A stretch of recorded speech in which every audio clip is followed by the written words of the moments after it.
now available in paperback and e-readers. Isis, Revenge of the Cyber Goddess.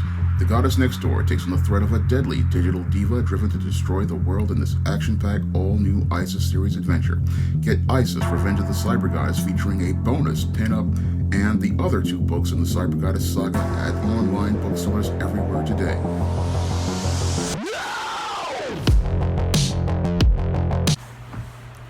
I was on Facebook the other day when somebody posted a meme featuring a picture of the Falcon version of Captain America, and underneath it is stated, "Can't anybody write a story featuring black characters that does not include racism?"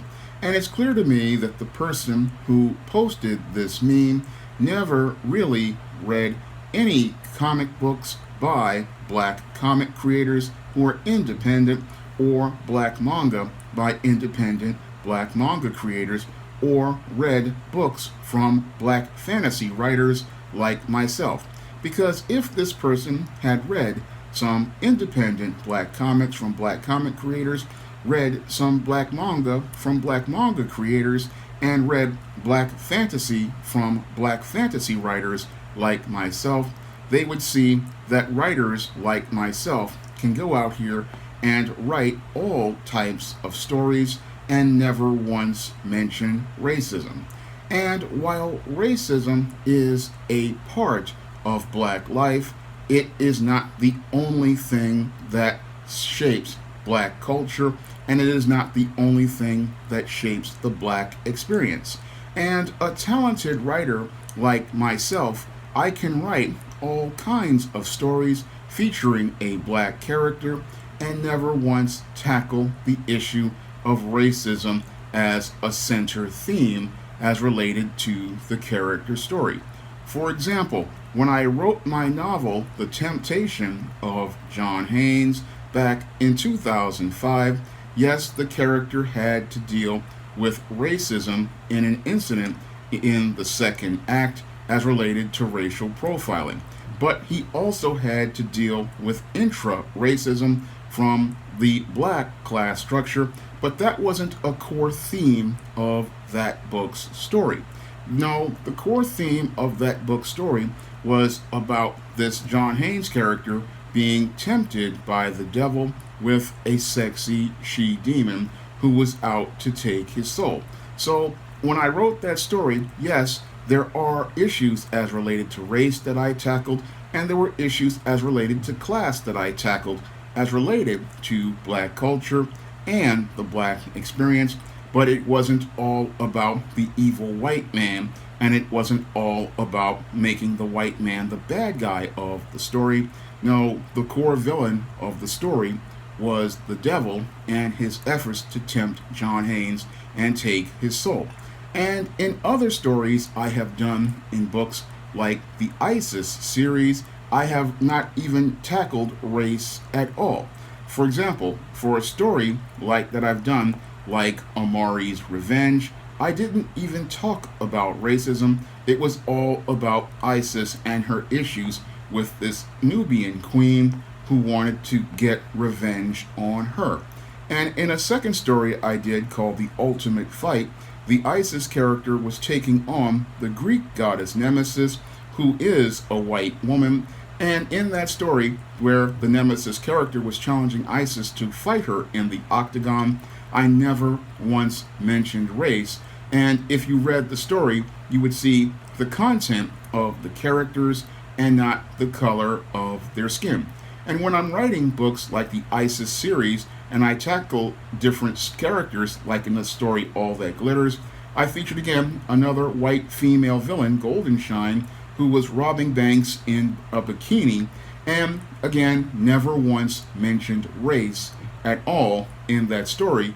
In fact, again, it was all about the content of the character, not the color of their skin.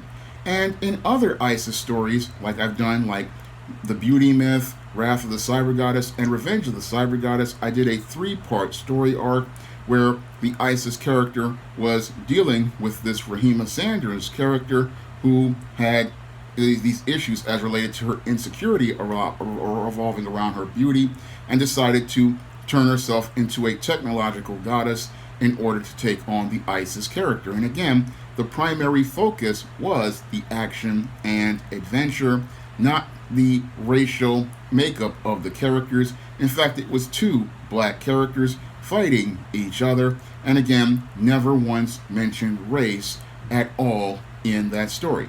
And I've also done this with other characters like the Esteem character, and in her whole series, I have never once mentioned race as a core theme in any of the Esteem stories, from the No Good Deed story to Demons Anonymous to the story Fairy Tale, which featured Esteem fighting Morgan Le Fay, who was a white woman. Never once talked about race. It was always about the content of the characters, and in this case of the Fairy Tale story, it was about making a commentary on and poking fun at fairy tales, which was a core theme of the story, and it never once got racial at all.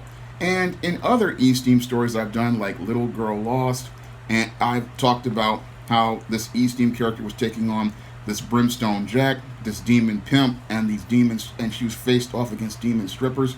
And the core theme of that story was about the Esteem character helping this lost little girl find her way home, while making a commentary about how children can get lost because parents don't take their time to spend with their kids, and they miss out on them growing up. So when I'm writing stories, I don't really think about the color of a character's skin. I don't really think about the character's race.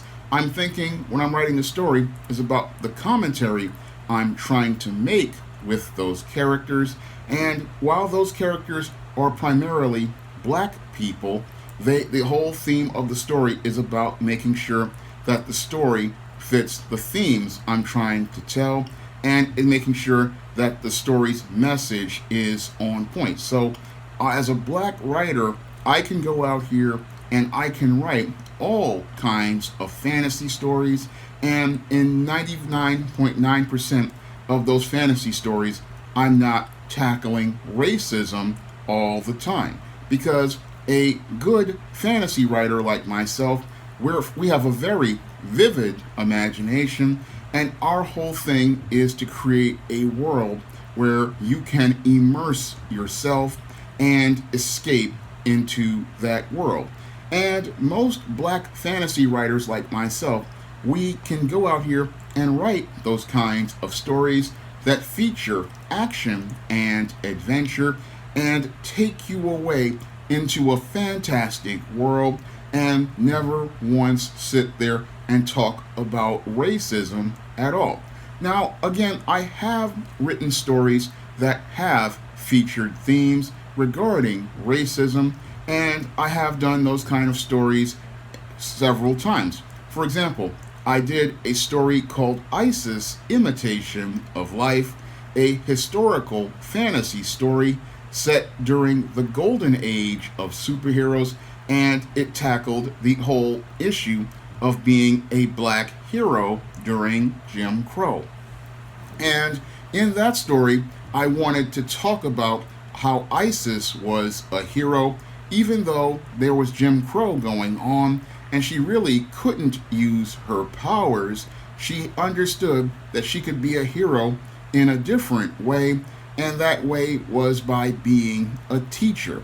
Because back during Jim Crow, a hero to black people wasn't Superman or Batman. No, the heroes for black people back then were many of our black educated professionals, and many of our doctors, our lawyers, our teachers, our black business owners.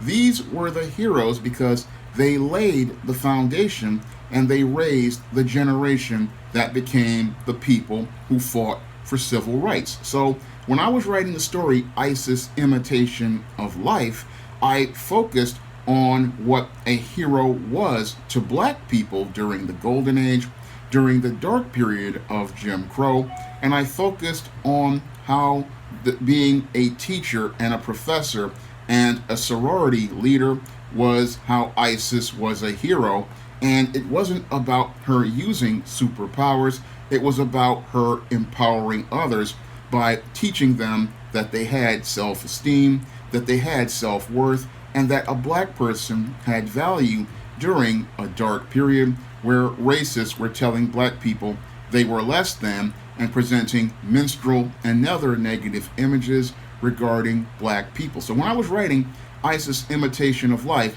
I was making my commentary about how black people were heroes and during this dark period of Jim Crow, during this golden age of superheroes, but I was also making a commentary on how we overcame and how the heroes to us were completely different than what you saw in the comics. And as I was doing that, I paid homage to the original superheroes, Doc Savage, who was the foundation for everything as related to superheroes.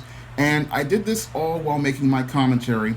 And it's not that hard to write those type of stories, but the whole thing is I don't write about race all the time because, again, there's more to the black experience than racism and the evil white man. There are black people out here who are living very, very fun lives, and their life isn't just the evil white man or the racism every day. Yes, we do run into racism and race situations, like I mentioned in The Temptation of John Haynes, where the newly minted CEO of Morris Phillips in the second act of the story runs into racial profiling when he's going shopping at the supermarket at the office tower he works in.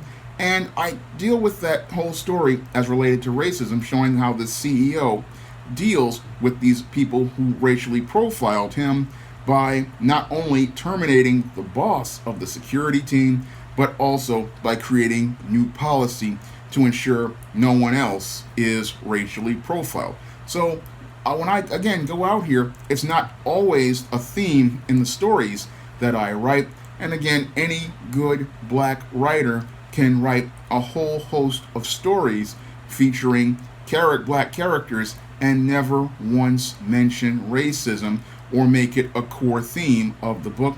Yes, you'll tackle it here and there. And I also look at the models as related to Static Shock, the TV series. If you look at that show, they only did one episode where they talked about racism. Every other episode was about the hero taking on the bad guy. And that's what I do on the SJS Direct imprint. I'm primarily focused on the hero taking on the bad guys, no matter what ethnicity they are. What all I want to do is focus on the hero and their mission, and I also want to focus on making bad guys who are compelling and provide enough of a challenge for the character to overcome. Only weak writers sit up there and are always talking about racism and the evil white man practically every issue. And it's a really bad writer who does this because they don't have anything else to imagine and they live in a very limited world. But a good fantasy creator, they can create a larger world, and a good writer who writes good black characters can go out here and create a character and show you a larger picture of the black world and show you a larger picture of the black experience. That's what a good writer can do. And if many people would go out here and open up their imaginations and pick up books like I produce on the SJS Direct imprint, like the ISIS series, the E-Steam series, or the John Haynes series, they will see that a writer can go out here and create black characters in a world, and they don't have to sit there and talk about any sort of evil white man. No, they are having rich and fantastic lives, and when you start to immerse yourself in the world, you don't see any sort of color. All you see are rich, multi-dimensional characters, and those multi-dimensional characters take you away into a place where you're invested in their adventures and you want to see them overcome whatever challenge they're facing, and you're getting to know a person you care about, That's all what a great creator goes out here and does. They go out here and create rich worlds, and they create characters, and eventually you get to a point when you're a writer and your fingers are at the keyboard, you're not really thinking about the color of the characters or thinking about what you think is black culture. No, what you're thinking about is what type of challenge can I put this character in front of, and how can this character overcome the odds. And you're not really thinking too much about the ethnicity of the characters.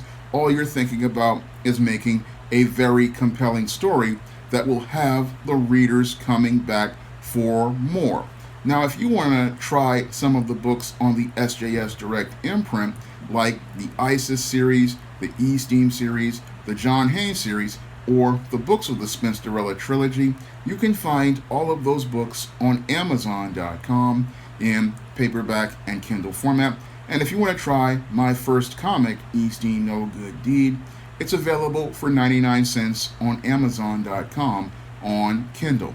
And if you want to see me make more videos like this, you can donate to my Patreon, my PayPal, or my Cash App by clicking the link in the description box. That's all I have to say for this video. You can comment, rate, and subscribe. Now available in paperback and e-readers, John Haynes, Taking Care of Business. The man who rules the world breaks in a brand new partner to help him take care of business in this action-packed, all-new John Haynes series adventure. Get John Haynes, Taking Care of Business at paperback and e-readers at online booksellers everywhere.